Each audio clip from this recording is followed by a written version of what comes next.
ओम श्री गणेशाय नमः। आप सभी को जय श्री राम, हर हर महादेव, प्यार भरा राधे श्याम। कैसे हैं आप सभी लोग? आशा है सभी कुशल मंगल होंगे। मैं पंकज जोशी आप सभी लोग का अपने यूट्यूब पेज आचार्य पंकज जोशी में हार्दिक अभिनंदन और स्वागत करता हूं। पुनः हम आप सभी लोगों के मध्य में उपस्थित हुए हैं। आज की जो यह वीडियो होने वाली है, यह होने वाली है संध्या के विषय में कि क्यों हमें संध्या करना आवश्यक है। विषय पर आज हम चर्चा करेंगे। सर्वप्रथम कहा गया कि हमें संध्या क्यों करनी चाहिए। सबसे पहले हम संध्या के विषय में श्रवण करते हैं कि आखिरकार हमें संध्या क्यों करनी चाहिए और अगर हमारी संध्या छूट जाती है तो हमें पुनः क्या करना। 3 प्रकार की संध्या बताई गई है, प्रातः काल की और जो है मध्याह्न काल की और सायंकाल की, सुबह की, दोपहर की और सायंकाल की। तो 3 प्रकार की संध्या बताई गई, जिसमें कहा कि त्रिकाल जो संध्या करता है वो श्रेष्ठ माना गया।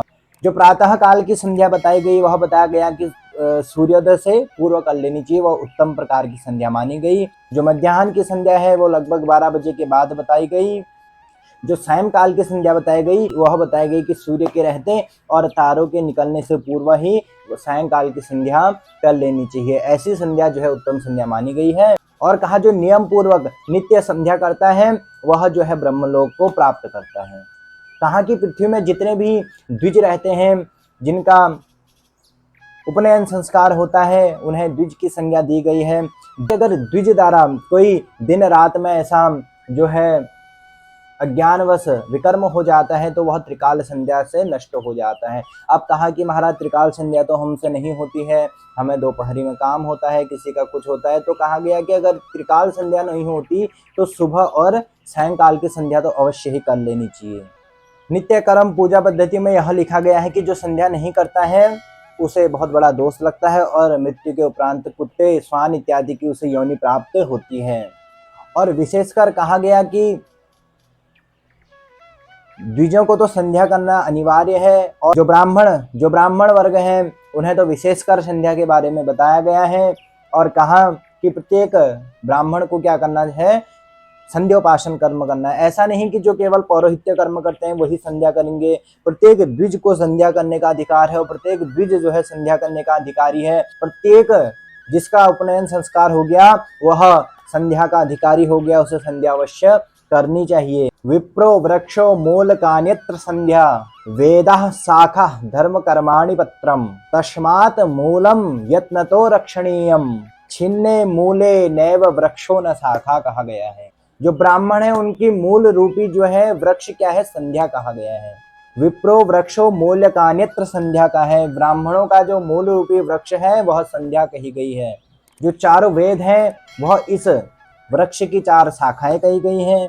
धर्म कर्माणि पत्रम, जो धर्म कर्म है वह इस वृक्ष के पत्ते बताए गए हैं। तस्मान मूलम यत्नतो रक्षणीयम, इसलिए हमें जो है मूल की रक्षा करने का प्रयत्न अवश्य करना चाहिए, क्योंकि जब मूल के छिन्न हो जाने पर वृक्ष और शाखा कुछ भी नहीं कर सकते हैं। इसलिए हमें संध्या करना अति आवश्यक है। द्विजों को संध्या आवश्यक रूप से करनी चाहिए, उसके ऊपर ब्राह्मणों को तो विशेषकर संध्या करनी चाहिए। महाराज गृहेषु तत्समा संध्या गोष्ठे सद्गुणा स्मृता नद्यां सद्गुणा प्रोक्ता अनंता शिव सन्निधो। कहा गया है घर में संध्या वंदन करने से 1 गुना फल और गौ स्थान गौशाला में संध्या करने से 100 गुना फल और नदी किनारे संध्या करने से 1,00,000 गुना फल प्राप्त होता है और शिव के समीप संध्या करने से अनंत गुना फल प्राप्त होता है। इसलिए हमें संध्या विशेषकर करनी है। सर्वप्रथम संध्या में आचमन करें। ओम केशवाय नमः, नारायणाय नमः, माधवाय नमः, ऋषिकेशाय नमः, इस मंत्र से जो है आचमन करें। आचमन करने के बाद सर्वप्रथम जो है जल छिड़क के जो है पवित्रीकरण कर लेनी है अपने आसपास। अपवित्र पवित्र वा आदि मंत्र से क्या कर लेना है, पवित्रीकरण कर लेना है। उसके बाद जो है पृथ्वी तथा धतालोका, इस मंत्र से जो है पृथ्वी अपने आसन को पवित्र कर लेना है। और इसी प्रकार जो है संध्या की बहुत लंबी प्रक्रिया दी गई है। नित्य कर्म पूजा पद्धति में विशेषकर यह पूरा विधान आपको दिया गया है, उससे आप एक एक करके देख के उस विधि को कर सकते हैं। अगर आपको समझ में नहीं आता है तो आपके जो ब्राह्मण देवता हैं, जो आपके घर में पौरोहित्य कर्म करने आते हैं अथवा जो आपका जनेऊ उपनयन संस्कार करते हैं, उनसे आप संध्या के विषय में पूछ सकते हैं, वो आपको विस्तार से संध्या की जानकारी दे देंगे। भगवान सूर्य नारायण को अर्घ देना है। प्रातः काल जो है संध्या में आपका मुख पूर्व की ओर होना चाहिए, और जब आप सायंकाल की संध्या करो तो आपका मुख पश्चिम की ओर होना चाहिए। जो पूर्व में हम सूर्य नारायण को अर्घ देते हैं तो हमें प्रातः जो है खड़े उठ के सूर्य नारायण को अर्घ देना है, और सायंकाल जब हम संध्या करते हैं हमारा मुख पश्चिम की ओर होता है तो हमें बैठे बैठे ही सूर्य नारायण को अर्घ प्रदान करना है। जो भी संध्या का विषय दिया गया है नित्य कर्मों से आपको पूर्ण करना है। और विशेषकर मैं आपको एक जानकारी दे दूं कि जब हम गायत्री का ध्यान जप करते हैं, संध्या करते हैं, तो पहले गायत्री को शाप विमोचन अवश्य कर लीजिएगा, उसके पश्चात ही आपको गायत्री जप करना है। संध्या अवश्य करें, और माँ गायत्री का जो वेद मंत्र है भूर्भुवः स्वः, उसे जो है मन में ही संध्या के विषय में, और माँ गायत्री का हमें विशेष रूप से जप करना है। माँ गायत्री हमारी वेद माता कही गई है, वह मंत्र जो है गोपनीय बताया गया है, उसका जो है मन में ही उच्चारण करते हुए जप करना है महाराज। इसीलिए हम आपको गायत्री का मंत्र इस वीडियो के माध्यम से नहीं बता सकते महाराज, वह गोपनीय मंत्र है, उसका उच्चारण हम नहीं कर सकते हैं। अब हम जानते हैं कि अगर संध्या छूट जाती है तो हम क्या करें। यदि कहा गया है जब हम संध्या करते हैं एक दिन हमारी संध्या छूट जाती है तो हमें क्या करना है, दूसरे दिन जितना हम नित्य संध्या में गायत्री जप करते हैं उसका 100 गुना अधिक हमें जप करना है।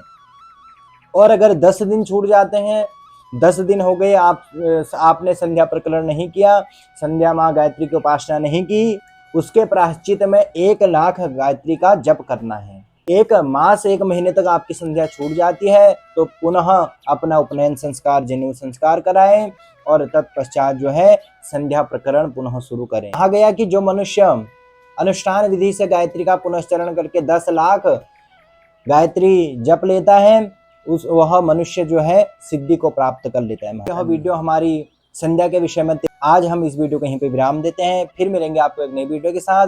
तब तक आप चैनल में नए हैं तो लाइक, सब्सक्राइब, शेयर करना ना भूलें, और जो हमारे जुड़े हैं वह सभी भक्तगण अधिक से अधिक वीडियो को शेयर करें।